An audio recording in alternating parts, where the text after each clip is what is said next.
Once all your switch plates are removed and surfaces you don't want paint on are masked off, you can begin your color wash accent wall. When picking your paint colors, don't choose two colors with too much contrast as well as colors too close in value.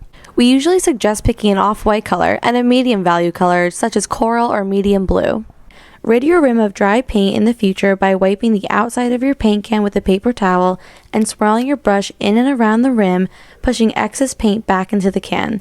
This will keep your paint fresh for years. Once you have poured both colors into your tray, dip your large staining brush into both colors at once.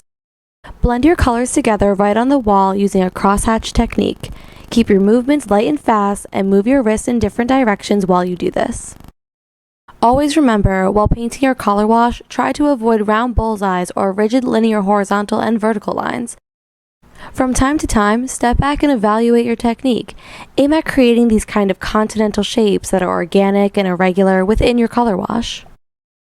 You can lightly mist your wall here and there using a spray bottle while working to blend in the colors, but do this very lightly and use a fine mist to avoid water dripping down your wall.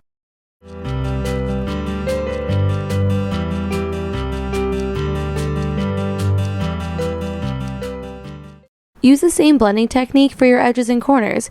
You can use a chip brush to get into those tighter creases.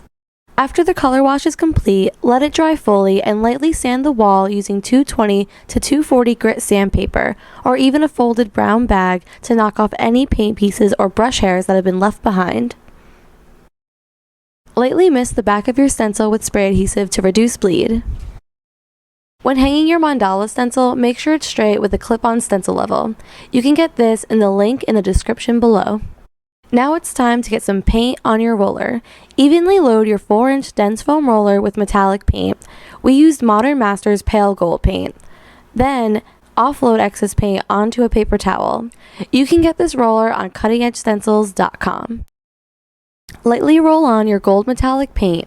Make sure the whole mandala is covered and then go in with a second coat. This way your mandala will look fierce against your color wash wall.